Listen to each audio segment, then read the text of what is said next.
Today, we're talking about the insane Roblox controversy. Is the company lying about numbers and putting kids in danger? Plus, we're digging into Metaphor ReFantazio reviews and dissecting Nintendo's latest hardware announcement. Are they any good? Stick around to find out.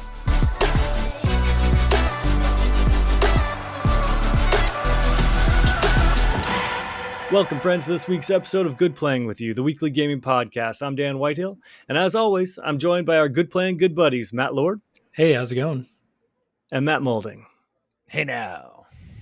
Before we jump into the headlines, let's check in with my scruffy squad of Matts and find out what everyone's been playing this week. Lord?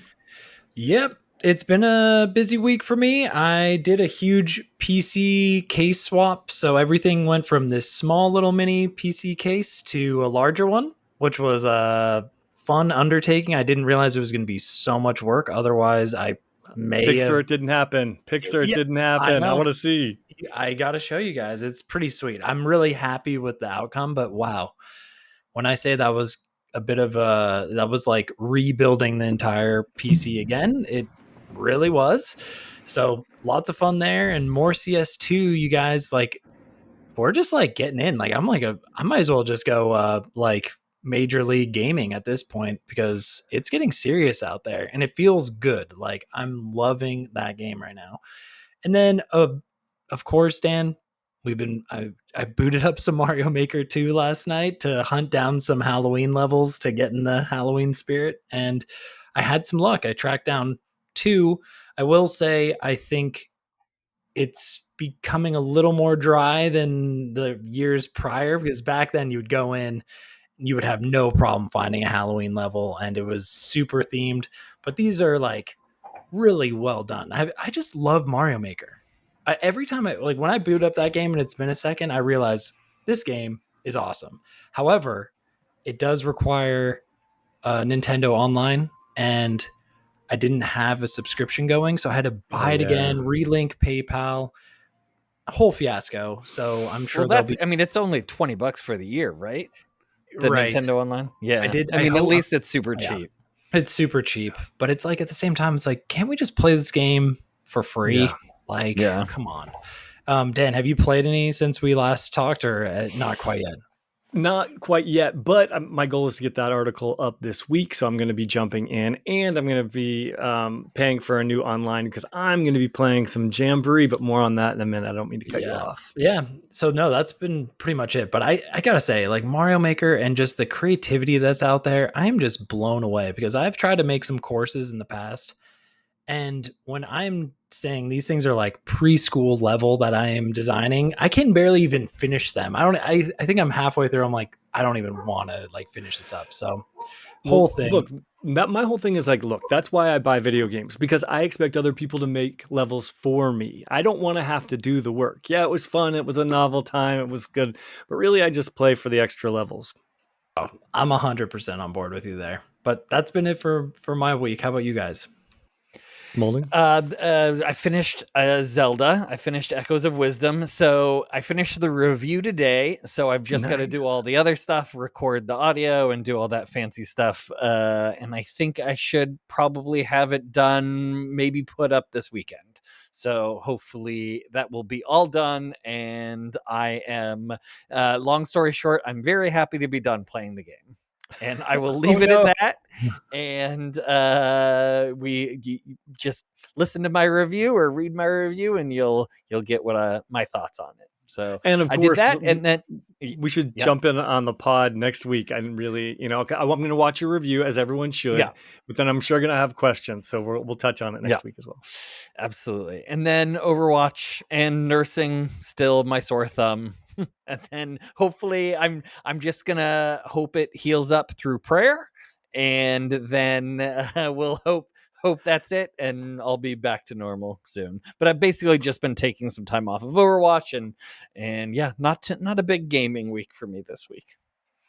Yeah, sorry, I was telling Maulding he needs to get one of those little wrist guards that like the World of Warcraft players play or usually rock with. So it might be that time. It might be that time. I'll wear one too. Yeah, in solidarity. I like that. Solidarity. I like it. Well, you're definitely going to need your wrist guard for next weekend because we're going to be doing a live stream of Super Mario Jamboree, and you're not going to want to miss it. It's going to be next Friday. Who knows exactly what time because we haven't got it squared away ourselves. But be on the lookout for us Friday night, and if not, catch it on demand on the YouTube channel.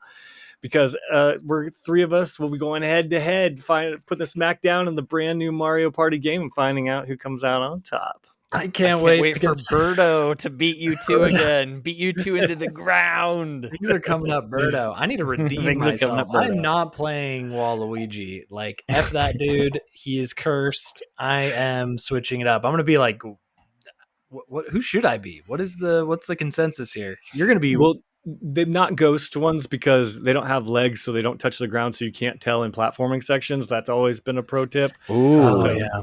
Make sure you play a character with legs. That's okay. I'll definitely keep my eye out. I'll make it work. I think you might be a Toadette. I see Toadette in your future. Okay, I like where your head's at, Maulding. I think I'm going to be a Toadette. I like that too. I'm definitely looking forward to that one, and I can't wait. But other than that, I've been playing a lot of Predator, which I talked about on the pod last week, and it's just as crappy as I expected, but it's also fun and janky. It's just because it launched on Xbox, it's got a lot of bugs, but I was able to turn off crossplay and get some wins in it, so that made me happy. I've also wins as Predator or as the team? As the team. I mean, hats off to the Predators who killed me. Like, sometimes there were some great ones, but then there were some noobs we just destroyed right away. So that was really kind of fun. Is it tough is Predator like way harder than like Dead by Daylight or something? It definitely is. Yeah. Because you're soloing like a team of 4, and if they know what they're doing, they can really run you around the map. But you do have the chance to explode them at the end, and that is kind of gratifying when you self-destruct yourself. I love so that. That's good. I'm self-destructing right now, so I understand. Right? I understand how it feels. Yes, you and me both, professionally, financially, you name it. Yeah. Yep. But then I've also been playing a lot of Texas Chainsaw Rush Week and Texas Chainsaw itself. Rush Week's been a really fun new mode. I might actually stream that one too, although the Xbox version, of course, it's the bastard stepchild. They don't pay a lot of attention to it, so it has some bugs in it. And it's interesting because that game forces you to be the killer and you don't have a choice. And so I felt like I've gotten pretty good at the killer. And then for the survivor, there's only one map. So I have memorized all 3 locations for the car keys. I've memorized all 6 locations for the attic exit. And so I do kind of want to show off my mad skills in a game that doesn't really matter. So I might actually stream that myself one of these days too. When you have those things memorized, does that just make it so much easier? Like, yeah. It's so easy to the point that I don't actually do it anymore because getting an attic escape it feels cheap to me. But the thing is that there's no XP in this mode, so it doesn't like. Why even leave? Like, go get murdered, go troll him, go run around. You know what I mean? Yeah, like get in a chase. When I watched those streams, I did think that one I thought had like fun killer moments, like chases. That I thought were even like comparable or more so than like a Dead by Daylight type thing. I thought they were pretty exciting. They're pretty good. There's some glitches to it. I don't want to go too deep into it because we got to move on to the headlines of the week. Let's do it.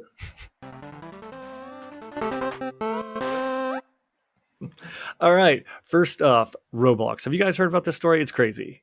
I know the game, but I don't know the story. Well, then let me tell you about it. Okay, essentially, this started on Tuesday of this week. And this company, let me just read the article from you. From IGN, Kat Bailey writes, Roblox accused of massively inflating user stats and fostering, quote, a hellscape for children in this scathing report. Roblox Corporation stocks dipped on Tuesday after a new report from investment firm Hindenburg Research. And I love that it's Hindenburg because they are sinking this company. Hindenburg accuses Roblox of deliberately inflating its daily active user status and fostering what's described as an X-rated pedophile hellscape for children. As reported by the Wall Street Journal, Hindenburg Research is a well-known short-selling firm known for investigating high-profile stocks and making bets against them. So it sounds like there's a financial incentive here, but I did read this Hindenburg report, which is available on the web, and it's it is damning. It is really long. It is extensive. They did their research, so it was very interesting. I don't want to go through the whole thing, but this article sums it up pretty well. Some of their previous investigations have led to the U.S. Justice Department in doing investigations. Its previous targets have included Green Transportation, Nikola, India's Adani Group, and Supermicro Computer. So a bunch of companies that aren't even in the video game space, or maybe Supermicro Computer was. But in its report, Hindenburg Research says Roblox's claim of 79.5 million daily active users is inflated by 25 to 42%, citing a technical consultant that it says monitored 7,200 Roblox games across 2.1 million servers, collecting 297.7 million rows of real-time player data. It also notes that in 2023, Roblox told the SEC that it's, quote, unable to identify if a user has multiple accounts, end quote, and claims that a large amount of engagement stems from bot rings operating out of countries such as Vietnam. Quote, a former data scientist told us that the activity in Vietnam inflated a lot of our numbers like crazy insane in terms of engagement and daily active users, the report says. Elsewhere, the report accuses Roblox of being a haven for groomers and pedophiles due to its lack of, quote, upfront screening to prevent them from joining the platform, end quote. And then one of its most serious accusations, the report claims to have found a group called, quote, Adult Studios, which has been since blocked, with 3,334 members openly trading child pornography and soliciting sexual acts. Then, after this report was printed on IGN, Roblox responded with a lengthy statement on Tuesday as well, to its investor relations website, refuting the Hindenburg research report and citing the financial claims as misleading and asserting safety and civility have been foundational to Roblox since its inception.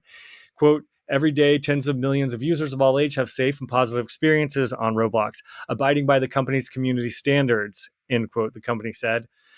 Quote, Roblox takes any content or behavior on the platform that doesn't abide by its standards extremely seriously, and Roblox has a robust set of proactive and preventative safety measures designed to catch and prevent malicious or harmful activity on the platform. And it points to a recent blog post for more information. In regards to the financials, Roblox said the authors of the Hindenburg report are, quote, short sellers that have an agenda irrespective of substance of Roblox business model and results, and that Roblox's top line is growing quickly, pointing to a bevy of numbers that sustains that. So essentially, the two companies are going back and forth, but some of the details of this report are pretty damning. The fact that like this group existed, they were able to find it. They went in there as like a member and were talking to people. And once they reported, Roblox shut this group down. Then that report also, one of the details I found that was interesting was that they went to their second most played game, Fruit something, and that the number two, or the largest percentage of players in the Fruit game were like 70 something percent were from Vietnam, and the US only made up 8% of their second largest game. So that, and those are just details that I read on it that I thought were pretty damning. So it sounds like, you know, there could be something here. Maybe, maybe not. Roblox is fighting back. Roblox doesn't have a lot of details on how they protect children. Hopefully there's more details to come. What do you guys think? Is this surprising? Will this blow over? Does more need to be done here? What do you guys think? I mean, it sounds crazy, and it sounds like they're inflating the numbers because they just want to like appease the investors or for sure. advertising. Yeah, Purposes. a lot of this was done for investors and stuff like that. And keep in mind that Roblox back in the day has tried to have, concerts and stuff like that. They followed in Fortnite's footsteps. They're constantly touting, their Robux that are available all over the place, and 7-Elevens, Walmarts, that sort of stuff, and just how many daily active users they have. Yeah. So, I mean, I think it's definitely possible that everything we've seen about this game is one big illusion. I've always kind of considered it to be a little odd that this game is, boasting the numbers it has. So if it's just one big bot ring from Vietnam, to be honest, I'm not surprised at all. And the whole like grooming side of it, I'm just not surprised really either there. It just seems like an easy, there's not obviously sounds like there's not a lot of guardrails there for anybody can go in and say whatever they want. So kind of a crazy one. I wouldn't be surprised if we see some serious ramifications for this game, like whether, I don't know, like just a revamp, or I don't know, like a much stronger policing within the game, which I think would probably be good. But I don't know. I would like to see if they shut down these bot rings, if the numbers are just going to be like super measly, and that I mean, totally possible, because it sounds like it's kind of just a bit of an illusion. Agreed. Maulding, what are your thoughts? I mean, the thing that shocks me the most is that Roblox is publicly traded. That's the thing that really, I had no idea. But I mean, all the other stuff, it actually doesn't surprise me, because when you put something where it's kids, people are going to find a way to exploit it, and that's just really upsetting. And I would have hoped that they would have known that was the case and would have put those guardrails in there from the very beginning. But I don't even know what those guardrails would be, so I can't even talk to that. But it's sad. It makes me sad. People are awful. What do you think, Dan? Is this all I like, got. is it just going to be like, do you think anything's going to change, or do you see like a big overhaul after this type of investigation? That's a really tough to say, to be honest with you. It could blow over and be nothing, but it could have the Department of Justice or somebody look into it. And to be honest with you, when it comes to the inflated numbers and that sort of stuff, that's no shock. And yes, that sucks. I'm not wild about the game, but that's neither here nor there. They should be honest about their numbers. But what really is the scary part is, I do think if you've got that many kids, it is a predator playground. I would love to see more and learn more about what they're doing. I think there's a great opportunity for AI to start, keeping an eye on, these kids and seeing and having more than just scanning for certain words. That we need to have a smarter system to stop pedophiles, because they're always going to use different code words and all that sort of stuff. And I'd love to see more forward thinking, more aggressive plans to keep kids safe, because regardless of the numbers are inflated or not, it is a popular place for kids. Yeah. And just jumping back to just like bot rings in general, because I feel like these are used often. And one in particular that I always thought was a serious bot ring was Games Done Quick on Twitch. And the numbers that they would have, it would always be like right above 100,000. And I'm like, this has to be a bot situation. And then after the pandemic, you see the true numbers, which are like 20,000 or something. It was like way less. And you're like, okay, the bot ring went away. We're seeing the real numbers. I don't know. Just bot rings in general are super wild. How can we get some of those on our podcast? Yeah, that was like, what about our live stream next Friday? Bot rings. I'll look into it. I'll take a trip over to Vietnam real quick and see what we can do. If we start getting a lot of people saying how much they love Matt Maulding, we'll know that it was you who set up bot rings to cheer you on. Yeah. I'm into it. Let's do it. Well, moving on to our next story, it's Nintendo's new hardware. So that sounds exciting, except when you hear that it's not the Switch 2 that everyone was hoping for. Maulding, you have the story? Oh, this one's Lord's. Yeah, I threw this one in there. So Nintendo has released new hardware, and guess what? It's an alarm clock. However, I know this is catching a lot of flack, but I think this is actually a smart idea. I love having gaming in like all parts of my everyday life. I think that's really great. It's called Alarmo, which is really goofy. But I think it's great. Like Alarmo. I know. Nintendo likes a theme. Yeah, anything with an O at the end is like, let's go for it. Mario. Oh, that's probably what it's coming from. And so I think it's great. I mean, I would rock a Nintendo alarm clock, but I think a lot of people are missing the main point here. And I think Nintendo did their research. And I think there's science where if you hear a certain sound like Mario collecting coins or Zelda slashing his sword, or like if you hear that right off the bat in the morning, you will hear or you will play more Nintendo, or you'll gravitate towards Nintendo more so throughout the day. I So don't you'll think play you're more crazy. Subliminal. It's subliminal Yeah. messaging. I like it. Subliminal. They're programming No. us. I need Guess to what? play This is more Nintendo. exactly. And this is $100 product. This is not Yeah, I was about something to say that we should spit some facts real quickly about yes. this sort of thing. Yes. So do Yes. you have them, or do you want me to just say it from Let's memory? spit some or well, I mean, do you have the facts right off the bat? Because I can just crank this open and go. Essentially, But what if I you have remember from the article is it's $100. Currently, you had to have a Nintendo Online membership to actually even order it or go into the store in New York where they're available. Of course, they're selling out like crazy. which I just saw was totally sold out in New York. Yeah. So just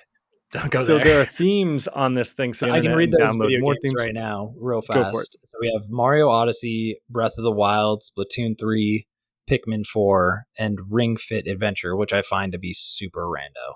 I don't know. I still play it every Friday. Dan's a big fan of the old Ring Fit Adventure. Rando. You know, that's where this is I mean, coming you wouldn't from. know it by looking at him, but he really loves it. That's so good. But this thing makes kind of like annoying noises. It's got themes and stuff and different music inside it. But then, like when it's time to wake up, it kind of like brightens up a little bit and it starts playing the music. And it doesn't stop until you actually sit up in the bed before, and then it shuts itself off. So you don't actually have to press a button or something. But like if you start moving around, it starts making noises. And one of the noises that it makes is from the Splatoon theme, and it's a bunch of gunfire. Like, oh God, who wants to wake up to Splatoon gunfire? Like, exactly. But it's like that was when I saw that in the presentation, it just made me laugh. And then the one thing that they are saying, the drawback is that it does have a problem with couples. So like if Audrey gets out of bed, it's going to shut off. But then it might sense that you're still in bed, turn itself back on. And then it won't. I mean, really, the chances if you buy this product, you're not in a couple. Yeah. You're solo. You're flying solo. And I mean, no offense. I mean, $100. Like, can we just go back to the subliminal messaging for a second? Because I think that is where Nintendo is seriously going with this. I just like if you're hearing that while you're sleeping and you're like waking up to that, it's immediately reminding you of Nintendo. There's no other way. I honestly don't think there's any other point to this thing. I still want it. I'm just gonna say I think it's cool. Like I know like Audrey would never let an alarm clock like that reacts to my movement in the bed, which is like so funny. You're like scrambling around. But I think it's cool. Like I really I don't see any problem with this. Nintendo is always kind of ahead of the curve on these weird little gimmicks. So they know what they're doing. And like I said, it's fun that you get more video games an everyday part of your life. And in this case, it's just the thing that helps you wake up in the morning, which I have no problem about. I think we should definitely confirm and clarify that it is, a sensor. I don't know how this of a camera, because I don't want to flip anybody out. But and we were joking earlier. But you know what? I think that Nintendo's mission has always been to surprise and delight. That's what they always say. And this is something like being quirky and fun. And so I think it's definitely in their wheelhouse. It's definitely good spirited. I think it's just the way that they went about announcing hardware when everyone's chomping at the bit for a Switch 2 was probably one of the best trolls I've ever heard of in my entire life. So bravo to them and hats off. Hardware is definitely a big word for something like an alarm clock. Like it should be like an accessory or something. Like hardware is crazy. Agreed. Well, speaking of things that are surprising and delighting, Metaphor ReFantazio sounds like there's some pretty good reviews from that, even some Game of the Year talk, right? Maulding? Yeah, I was a little shocked by this. Also, so as of today, Metaphor ReFantazio is sitting at a whopping 93 on Metacritic with only 37 reviews, to put it out there, but putting it among the top releases of the year, along with Shadows of the Erd Tree, which is at 94 as of our recording, Astrobot, which is also at 94, and Final Astrobot. Fantasy, yeah, Astrobot. We got some Astrobot fans here, Whoop, and whoop. Final Fantasy VII Rebirth, which is at a 92. Now that score will most likely come down a little when more reviews get factored in, but right now it is very much looking like a Game of the Year contender. And so here are what some of the reviews are saying. GameSpot gave it a perfect 100, saying somehow it is even Sheesh. better or even greater than the sum of its parts, yet each piece of the game is masterfully crafted. The whole experience was transcendent, and it felt both novel yet familiar.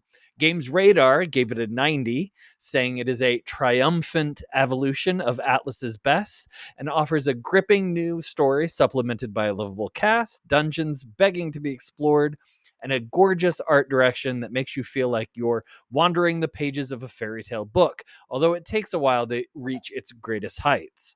And then finally, Kotaku didn't give it a number score, but they did say that Atlas's new fantasy role playing game captures many of the elements that have made the Persona games so beloved. It can't quite match the magic of the Persona games it operates in the shadows of. There's just a tad too much immediacy to things to ever embrace the hangout vibes so important to that series' tone, but it's still a deeply satisfying, if occasionally surface level, trip through the darker and more harrowing sides of its fantasy world. Have either of you seen any of the trailers? Is this something that was ever on your radar? It definitely was not on mine. So I'm actually shocked to hear that it's getting such great reviews. I mean, that's great. I love RPGs, and the more RPGs in my mind, the better off. But to have one come out of the gate so strongly was super surprising to me. Did you guys think that that was something that would happen? No, I didn't think this one was going to get reviewed as well as it is. It would appear. I think they did the big showcase. What, in one of the state of plays, or was it the It or was was it the Xbox thing? we definitely talked about it. I just don't know which I one it know was there's so in. many. I mean, I thought it I looked think it was in the cool. Xbox. It was Xbox, It was right? Because it Xbox. was like, yeah, Pretty like it sure. was something to get hyped over, and I think that's great. It's gonna be. It's just I almost kind of feel like we've been very saturated with these Persona games, and I only played a few hours of Persona 3, which people loved, and so I just don't know if I have the time right now to jump into a game like this. And this is going to be a meaty game. Like, what, we're Oh talking like yeah. 80 plus hours, like, to even do baseline main story. So I'm hyped. I love to hear the reviews, but I just don't know if I'm going to be able to sink my teeth into this one right now. Yeah, Sadly. that's pretty much the same reaction I have. Like, this is obviously not a game for me. God bless if this is something that interests you, and I do hope you have a great time with it. For me, it looked exactly like Persona, and I couldn't even get into that game. So, yeah, in fact, I'm so shocked that this is being so well reviewed when a lot of the font and everything looks exactly like Persona. It didn't look original at all to me, but there must be something more that I'm missing. And so, if this is something you love, go for it. Yeah, I think Yeah. I want to watch some gameplay, because Yeah. everything that I saw before was all the trailer stuff, and specifically made by Atlas to promote the game. So I want to see some real people playing it, which I'm sure I can hop on Twitch. I think it comes out. Oh gosh, I should have looked this up. I think it comes out tomorrow. I'm not quite sure. Yeah, It does Well, Friday. today, Friday. because it's Friday. Today, yeah. So I'll check it out and see if it's in my wheelhouse, because I did enjoy the Persona games, but they really wear thin on me after about 50 or 60 hours of talking to. I know this one's not set in a school, which is very nice, and I would like to not play a Persona game in a school again. So maybe I'll check it out. I don't know. We'll see. The whole combining the personas and monsters, and like that stresses me out. There's too many I loved combinations. it. I know. Best part of the game, in my You had said that, and I opinion. was like, oh my gosh, Yeah. that is like, that like makes me like seriously get a little anxious. So Gives I you don't know. agita.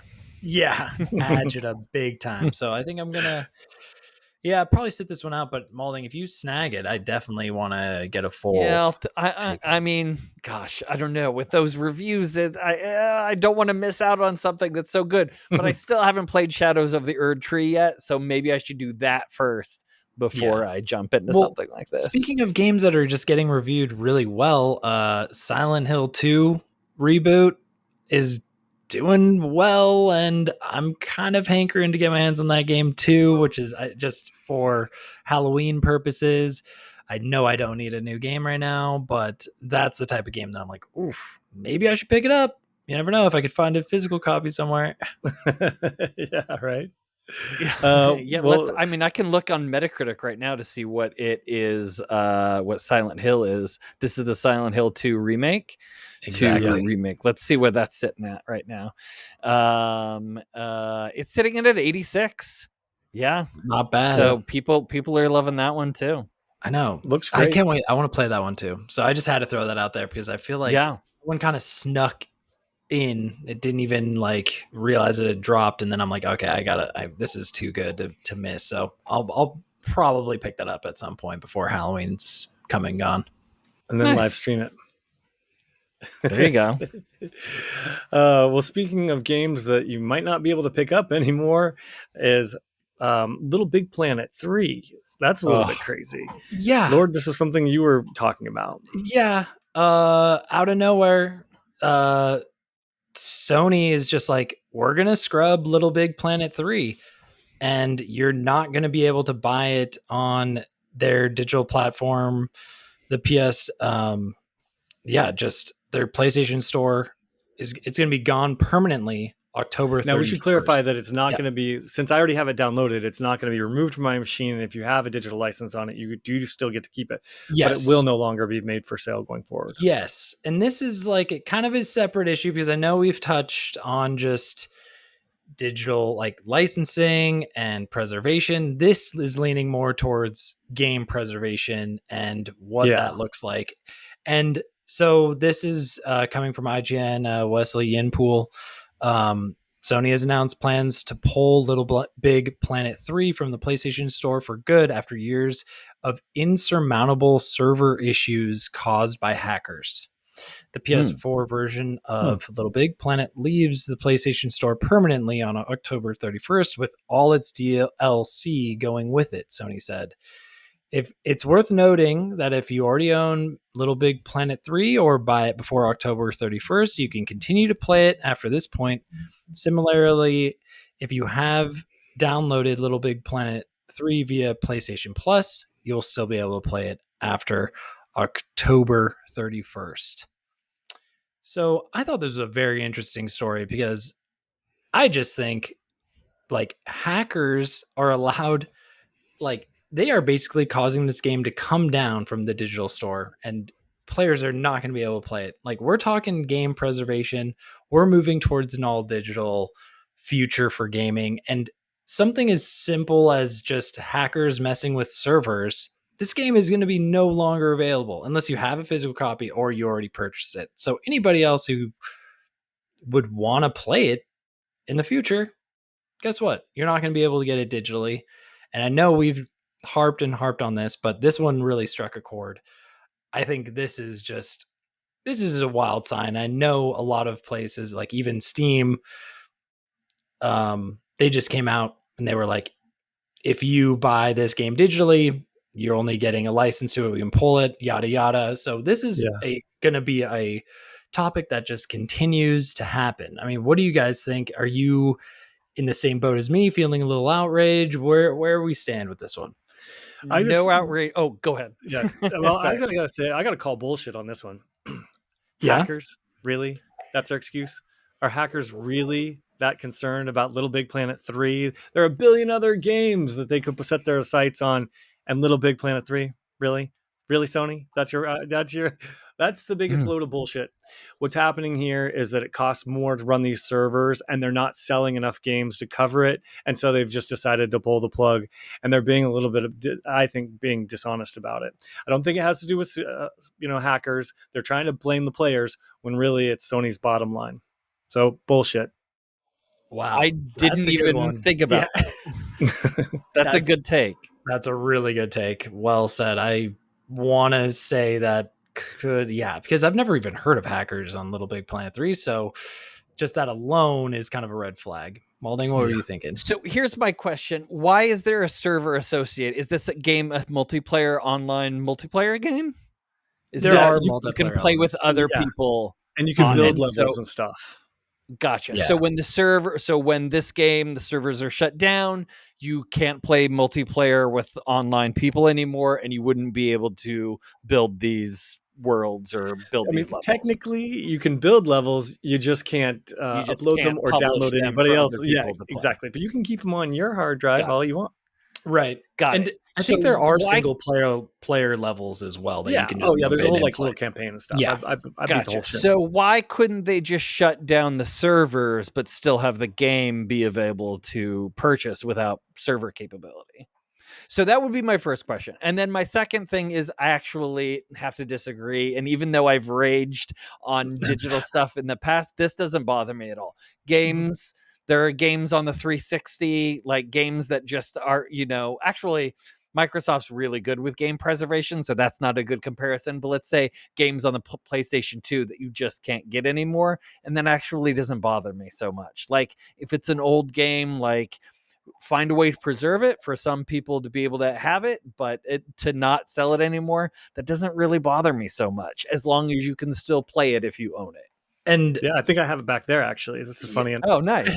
But that I feel like that right there, Maulding, is really opening the door for piracy. Yeah. Like I really think that just makes that's the excuse that I think it depends on the game though, right? Like, is anyone clamoring to play just like the hackers? Are they clamoring to hack Little Big? Is anyone really clamoring to play Little Big Planet 3? Like, I don't know that it's. I don't think so.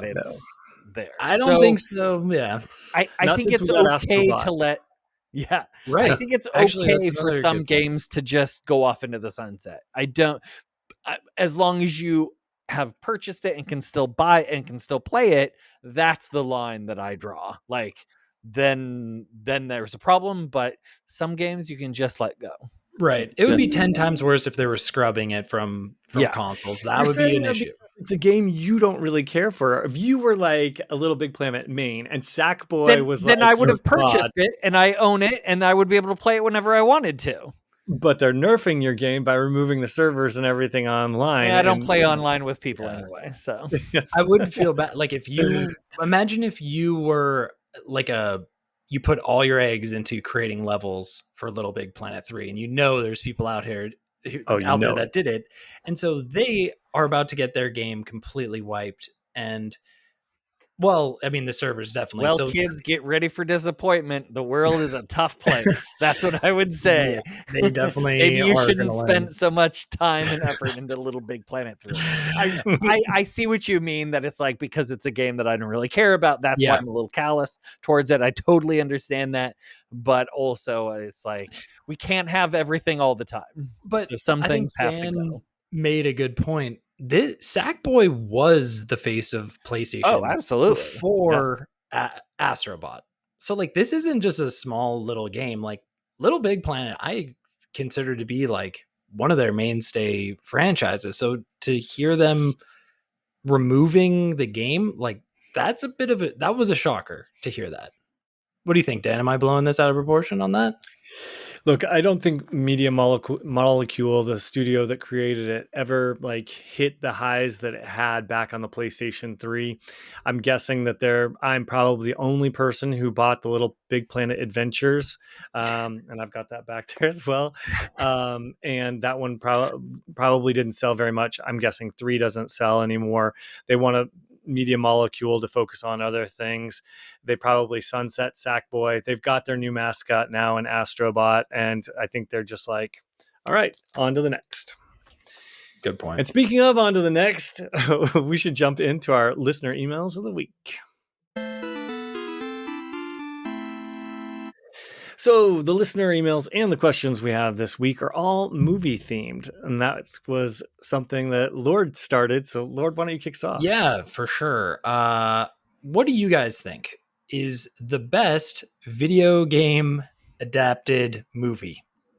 That's just my first, and I can start it off, is I have no problem, because the reason Besides why Borderlands, right? Besides Borderlands, besides too Borderlands, soon. too soon, Okay. too soon. But I think the best video game adapted movie is, drumroll, Silent Hill. And the reason being, because Sean Bean is in it, GOAT, and then it has a kick-ass female lead who's just like out there running amok through Silent Hill. And then third, Pyramid Head totally rips the skin off of some cultist lady and throws it at the church door like a boss. And that alone is such a kick-ass piece of cinema.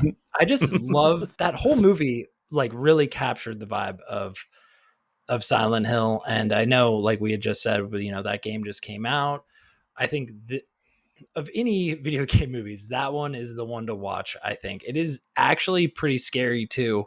They have some like pretty wild moments. I just love it. You rewatch it because I don't remember it being that great. But it's been a long time. It's the money. It's the money. I have it on DVD. Yeah. I have the collector's edition, as a matter of fact. Bring it over next Friday and let me borrow it if you don't mind. Oh, 100%. I'll definitely do that. And it's just a great movie. I really enjoy it. I feel like they like really tapped into what the game, like what made that game special, and they adapted it to the screen really well. Maulding, have you seen it? Yeah, I think when it first came out, I remember the actress Radha Mitchell, I think her name is. She was the main. She was kind of a popular in that time. She was in Pitch Black, which is a fantastic movie. I didn't make that connection. That's awesome. Yeah. She's the Pitch Black girl. So she was great as an actress. That movie, I don't honestly remember it to be. Yeah, no. Well, dang, if we have time, should throw it on, because we could make it a movie. What do you guys think? How about the movies for you guys?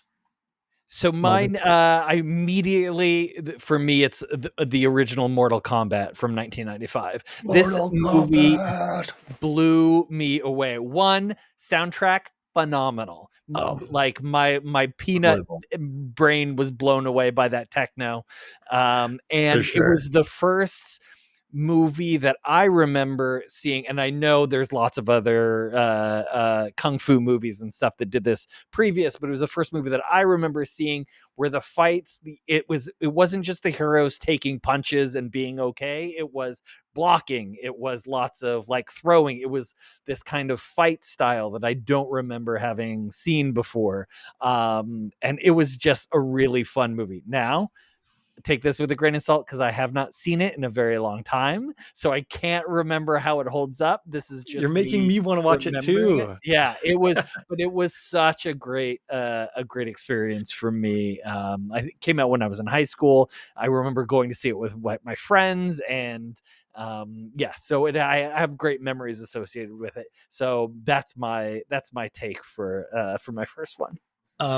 Just a fun little story about that Mortal Kombat is I saw that at the drive-in movie theater in Simi Valley, and I remember my dad would always have us hide in the back seat to get in. And your dad, love a frugal dad. Frugal. And man, I remember seeing that movie, and it was scary. Like when Scorpion throws that, I think I was like 6 years old. Like he throws his little grabber, and it's so scary. Like that was like the special effects came out of his palm. Yeah, super scary. And but awesome. I'm ready to watch that one now too. Double feature. Screw the stream, let's just watch movies and eat pizza. There you go. 100%. And the third movie we could watch would be Resident Evil Welcome to Raccoon City. Now, this was a movie from 2021 that everyone and their dog overlooked, which is completely fine. It's not actually the best movie. It's just that the bar for video game movies is so low that I was able to pick this one. It was actually a tie between this and the DOA movie, which I actually just rewatched about 2 months ago with Jamie Presley, and she is amazing. The fight scenes are absolutely ridiculous. There is no logic to those fight scenes. They're literally on wires and you can see them flying around. It's like that whole like Charlie's Angels style fighting with the super low pants with the ridiculously beautiful women. I was way into it. And so it still is one of the greatest movies, but it's the Resident Evil from 2021 that no one remembers. Also has a really ridiculously good looking cast, following Leon into his days in the police precinct, and then it's got Wesker, it's got everybody you can imagine, and I guess they just weren't big enough, or there was no Mila Jovovich, because they tried to reboot this franchise, and boy did it fail. And it's not as bad as everyone says it was. Maybe it's because I went in with such low expectations, and I absolutely love the Resident Evil franchise that I think that they could do no wrong. But I just was like, hey, this movie's pretty good. Hey everybody, and then everybody else was just like, nah, not so much. Is it Paul Thomas Anderson? Isn't he the one that did the other ones? Is that who did this one? Yeah, no, I think this was a complete ground up reboot. I don't know. I'll have to look that up. I mean, now I'm curious. Is that was not the animated one, like an animated version? No, this is real people, and they're all good looking, like Resident Evil people. Oh, okay. Well, that sounds awesome. Well, how did I miss this? Yeah, I don't even. Where the hell was I? I don't know. Well, maybe it was because like the whole Resident Evil series was coming out it's got Rami Amell on it. Like he's obviously handsome and kicks a lot of ass. Rami Malek? No, Robbie Amell, like he's an Amell brother or whatever. Oh, like, yes. Robbie Malek just in a random. I was like, wow, he went from the Bohemian Rhapsody movie to the Resident Evil. Tough times out there. It was directed and written by Jonathan Roberts, and no one else was really in it, and it just did nothing. But also, Resident Evil was coming out on Netflix, which is a really bad series. That may be overshadowed. I'm not sure why. No, I'm the only person in the world who saw this movie. I don't know why. That's it. Yeah, just your LittleBigPlanet game and the Resident Evil movie, eating pizza.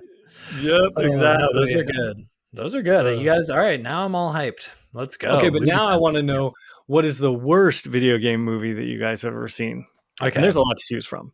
To be honest, this one came really quickly to me. As soon as I saw this, I was like, no question, Doom 2005, The Rock.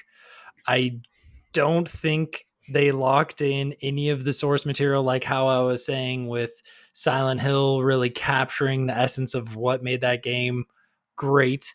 This was like just a totally janky, like they were trying to make it like medical. I remember seeing it in theaters with some friends, and I was just like, this is not what I expected it to be. And then they tried to do one scene where it was like The Rock, like doing like the FPS mode where he's like walking through and that was the only thing. And the BFG when he gets the gun and stuff. That's the only thing I remember out of it. And yes, it sucked. Shit. It sucked. It was so bad. I was like, they just really like didn't do any homework. Like that's the thing though. Like you can tell when somebody in some capacity did homework on the movie, when like somebody on the crew did their homework, but like I don't think anybody did there. I mean, somebody like must have watched one little snippet of the first person shooter mode, but it was trash. It was really bad. I just can't. I would never watch that one again. Maulding. So I didn't want to go for the low hanging fruit, which is Super Mario Brothers, the original Super Mario Brothers movie. But it's kind of fun in a campy way now. Wait, in a campy way, but it's a bad. It's a terrible movie. I mean, Bowser is a man in a suit with a little alligator head. It's a bad movie. But poor Bob Hoskins. But I went for Street Fighter. So Street Fighter came out in 1994, just before Mortal Kombat did. and I was also Jean-Claude. super excited for this Yep. movie. Jean-Claude Jean-Claude. Van Damme, He was Raul so Julia. big then, It was Raul Julia's last movie, I think. I'm pretty sure it was. He was a very famous, like, very good established actor playing M. Bison. Oh, yeah. And what I did not know until I just looked it up earlier today to find the year, Kylie Minogue was in it. Kylie Minogue was Cammy in it, and I had no idea until just now that was her. I need a refresher So on that who movie- Kylie Minogue is. Oh, dude, you're not gay. musician. Oh, well, yeah, you're not gay. Exactly. That's fine. You just that gay test or whatever. Like, you are clearly not. We the know gays you're straight, love it. Matt. Jeez, don't shove it down I know, our right? throat. You don't have to throw it in our faces. Jesus Christ, Matt. That's probably the straightest thing you've ever said. It goes like, here, meet my wife, and then right below it is, I don't know who Kylie Minogue is. Yeah. Yep. But yes, terrible movie. I felt so sorry for all those people that were involved in it. Even as however old I was when I saw it, I was like, wow, this is a bad movie. So, poor Street Fighter movie.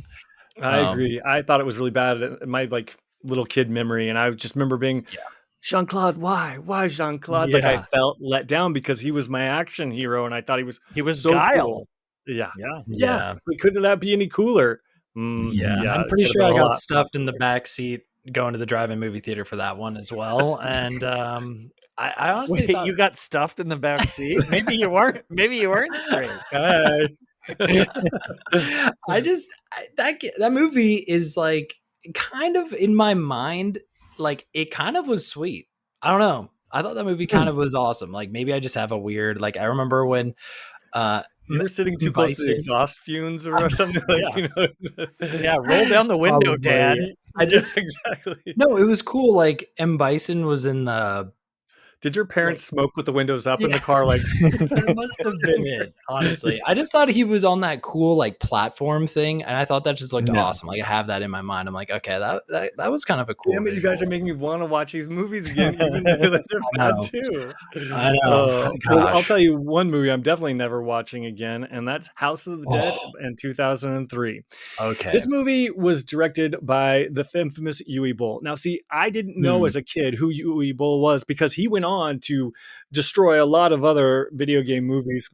But and people look back and they're like, haha, isn't that quaint? You know what? It wasn't quaint back in the day when you were a kid and you're like, video games are art and you want people to take your medium of choice seriously. And then you've got some asshole like Uwe Boll making some of the shittiest adaptations ever of games that you truly think are amazing. And he's out there just getting some sort of like low budget, like European money and then making these movies that are absolute trash. And I went and I saw House of the Dead because it's an awesome shooter. It had to be action. The video game looks amazing. I don't know why the movie couldn't look amazing. And it was I never saw a worse movie in my entire life. There were some of the shots, like the way it came together, it was unbelievable. And then the guy goes on, even like they continue to let him make video game movies, and he continued to trash the video game medium. He made Alone in the Dark with Christian Slater back at the time and Tara Reid. And then he went on and made Blood Rain with Kristanna Loken. And I don't know if you guys were a little kid back then, but Kristanna Loken had just been the TX in Terminator 3. She was like the hottest girl. She was like the next up and coming actress. And then Uwe Boll pretty much destroyed and derailed her entire career with this one trash-tastic movie. And eventually people started to realize, hey, we got to quit giving this guy money because he is just making absolute trash. And I'm seriously bitter because he destroyed video games and set them back as a medium personally, just so he could make a few bucks, back when I was a kid. And it really pissed me off. And then when I looked him up, because I did get fired up about this, on his Wikipedia page, it says, in April 2008, The Guardian ran an article claiming Boll had promised to retire if an online petition at petitiononline.com asked him to do so, and received a million signatures. And a petition was later started on that site with the 1 million goal. Now it unfortunately reached that goal, and the actual website went offline. But then Uwe Boll later on admitted that he never would have quit even if he'd gotten 1 million subscriptions. But anyway, so he's a liar too. Shit movies and a liar. All right, that's pretty much it. This guy's unhinged over here. I don't understand. I think I'm unhinged now, just remembering the torture. I mean, trust me. I remember seeing House of the Dead, and when I tell you that was the most. You know what? I think you're spot on with that, because I don't think Doom was even a fraction as bad as that one. It was so trash. So it was awful. Now I know who to direct my anger towards, and it's Uwe Boll. Money laundering. That's what that had to have been what Uwe Boll was doing. Money laundering. Someone finally explained it to me, because I wondered how it happened, but that's the explanation that makes most sense here. Yep. Oof. Don't like it. No, heartbreaking. Okay, so then I'm trying to think of a more hopeful and upbeat topic. One more question for you guys before we wrap up the show. What franchises do you love or think would be perfect for a video game, movie, or TV show? Oh yeah, let me kick this one off. So you guys hear me out. Counter-Strike movie, but it's a comedy. And like a buddy comedy? Like a buddy comedy. I like it. I could be down with that. Yeah, I think that honestly could be awesome, because when I tell you, the people who you talk to in that game are truly comedians, and they will say the most outrageous bullshit you've ever heard in your life. It is honestly kind of like a comedy show. And I think somehow, if you were able to translate that between the game and the movie, you got like something there. Like, I think that could actually be a thing. And I don't know. When I was thinking about different franchises, the obvious low hanging fruit for me is Death Stranding, and they're already making that. So I was like, I'll just pivot. God. And I can't wait for that one. I will slowly walk out of the room when that TV show comes on. Just like the game. Just like the game. Try not to drop your popcorn. I think that I've talked about this possibly on the pod before, but I think it's a slam dunk. Is you make Dead by Daylight into an anthology series where you take a new famous actor every time. Don't make any explanation. They're trapped in some environment that they have to get out of, and a killer is on the loose trying to kill them. You get someone maybe like a Julia Roberts who might need a vehicle right now. You get like really high profile actors into this. Let's see a I want to see a Danny DeVito. I want to see I want like fighting Pinhead. I want to see people. Yeah, absolutely. I want to see give me a Tony Danza. I want to see Tony Danza fighting Chucky. Like, I know the rights for this would be out of control to try to get the rights of those killers, but you don't even have to do the killers that are licensed. You can do the Dead by Daylight licensed characters, like the witch lady and like the trapper and those people. I think that's brilliant. Make it 45 minutes, make it 10 episodes. I think you've got literally a killer. Each episode gets a different killer and a different set of actors playing the survivors. I'm in. 100%. I think it's a done deal. I would launder my money with you to make that happen. Yeah. Nice. That's a good point. I think we should end the pod on that. We don't care about what Dan has to say. No. Yes, Dan, what's yours? No, that actually was such a good one that I really can't compete with that. But when I was I'm kidding. Well, look, Netflix just did some really cool stuff with Castlevania, and so the cartoon. Oh yeah. So I was like, man, that would be so good, and that's one of my very first games, and I loved it for so long, and I was like, all of the cool whipping and violence that they could do and swinging around. I mean, it could make a really cool action adventure. Maybe you could take it lighthearted, like the Brendan Fraser mummies, or maybe you could take it just really dark and violent, but don't make it like the Tom Cruise mummy. So definitely Castlevania is one of mine, and then of course we need like a good space movie. So then my mind went to either Mass Effect, which is awesome because you're this ragtag team of people that come together and overcome these odds, and they have these great well-rounded characters, and then they fight. There's an arc of 3 games and a great ending. Or we could do just Dead Space, because that'll scare the shit out of you. And the necromorphs that they could. We need a good alien movie. Look, nothing wrong with the aliens that we have now. They're really beautiful and great, and H.R. Geiger, love. But these necromorphs really could be something with their long, pointy limbs that want to stab you. And we practical need effects. Yes. Effects. Bingo, 100% completely practical effects, but we're going in a different direction with our aliens just so we can have a little bit of variety. And so I think Dead Space is the game that could do it. Oh, I think you make Dead Space a movie and you make Mass Effect a TV show. An HBO prestige TV show. Yes. Mwah, beautiful. You got it. I know. I'm picking up what you're putting down. I love it. All right. Well, speaking of putting down, we need to put this show to bed.